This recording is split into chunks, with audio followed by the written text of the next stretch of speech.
नमस्कार, मैं विजय कल्ला और आप देख रहे हैं राजस्थान आज तक। चुनाव नज़दीक है। विधायकों वाली सरकार यानी विधायक जो सरकार चुनते हैं, तैयार करते हैं, वो चुनाव नज़दीक आ गए हैं। और इन दिनों सुना है कि कई सारे केंद्रीय मंत्री और सांसदों की धड़कनें भी बढ़ी हुई है।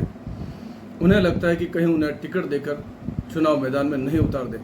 राजनीतिक पार्टी अपने बड़े नेताओं को, केंद्रीय मंत्री और सांसदों को निपटाना भी चाहती है जो काम नहीं करते हैं या उन पर बड़े बड़े दाग लगे हैं जो सर्फ से धोने पर भी नहीं साफ होंगे।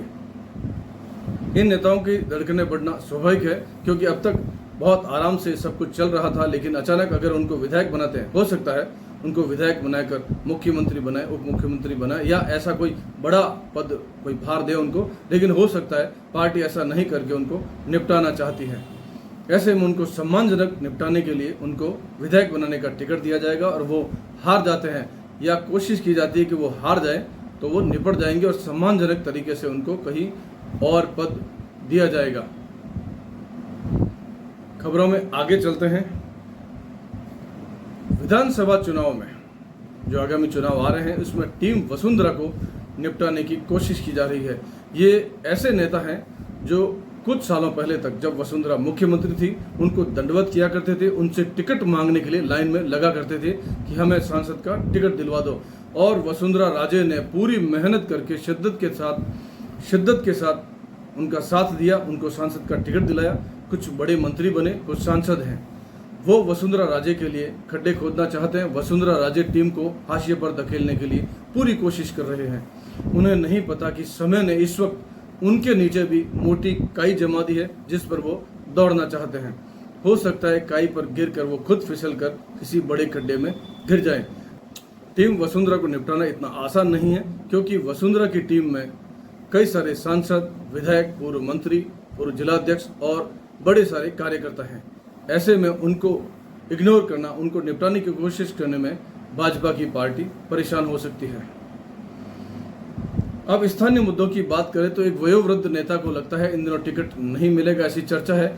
ऐसी चर्चा होते ही जो उनको सहारा देकर चलाते हैं या उनका सहारा बनने का नाटक करते हैं, ऐसे कई छुटभैया अपने नए नेता की खोज में जुट गए हैं। इन दिनों सुना है वो भागता फिर रहा है कि मूंछों पर ताव दिया हुआ ताव कहीं नीचे नहीं आ जाए। इसलिए वयोवृद्ध नेता को अगर टिकट नहीं मिलता है, वो निपट जाती है, तो उसकी जगह कौन नेता आएगा? इन दिनों वो उनके दरवाजे खटखटा रहा है। दुर्भाग्य की बात है कि इन वयोवृद्ध नेता और उनके परिजनों को समझ में नहीं आ रहा कि सहारा देने का नाटक करने वाला ये राजनीतिक नियुक्ति पा चुका व्यक्ति लाखों रुपए उनके नाम से बटोर रहा है और राजनीतिक नियुक्ति के भगोने को मलाई चाट कर साफ कर रहा है। लेकिन उनके काम आने की जब बात आती है तो वो चुप हो जाता है। जब इस वयोवृद्ध नेता का सम्मान खराब किया जा रहा था, उस पर ठेस पहुंचाई जा रही थी और एक अन्य नेता उनकी छवि का सत्यानाश कर रही थी, उनकी बात नहीं मान रही थी, तब उनके मुंह में दही जमा हुआ था। वो दो शब्द बोलने को तैयार नहीं थे।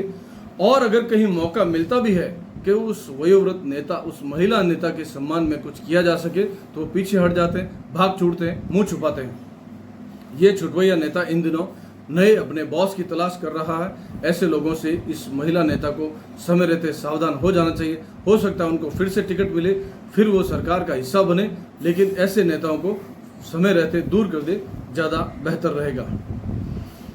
चुनाव में टिकट लेने के लिए सभी लोग भागदौड़ करते हैं, लेकिन कुछ अजीब सा माहौल हो जाता है जब कुछ करोड़पति जो 200-400 करोड़ के मालिक हैं, उनको लगता है चुनाव नज़दीक आते ही कुछ ऐसे लोग, ऐसे नेता सक्रिय हो जाते हैं जो भूमाफिया है, कुछ ऐसे हैं जो पार्टी का कोई सहयोग नहीं कर रहे हैं, कुछ ऐसा है जो लंबे समय तक तो भागदौड़ नहीं कर रहे थे, लेकिन चुनाव के नज़दीक आते आते अचानक रेस में तेज दौड़ने लगे। 10-20 हज़ार रुपये जेब से लगाकर छोटी मोटी संस्थाओं को चंदा देकर कहते हैं मेरा स्वागत करो, मेरा सम्मान करो और मुझे मीडिया में आगे लाओ, इससे मेरी चर्चा होगी, मुझे टिकट मिल जाएगा। कुछ ऐसे नेता हैं जिनके पास 5-10 हज़ार खर्च करने को नहीं है, उनको लगता है उनका टिकट बिल्कुल कंफर्म है। कुछ ऐसे हैं जिनको लगता है 200-400 करोड़ हमारे पास हैं, हम 10-20 करोड़ देकर टिकट खरीद लेंगे। माहौल अजीब हो रहा है। जिनकी स्थिति कुछ नहीं करने की है, ना पैसा है, ना पार्टी में पद है, ना सम्मान है, जो आज तक कहते थे मैं उसको निपटा दूंगा, उसको निपटा दूंगा, मैं मुंह पर कह देता हूं, मैं किसी से नहीं डरता, इस वक्त वो अपनी पार्टी में बिल्कुल शून्य है, जीरो है, कहीं नहीं है।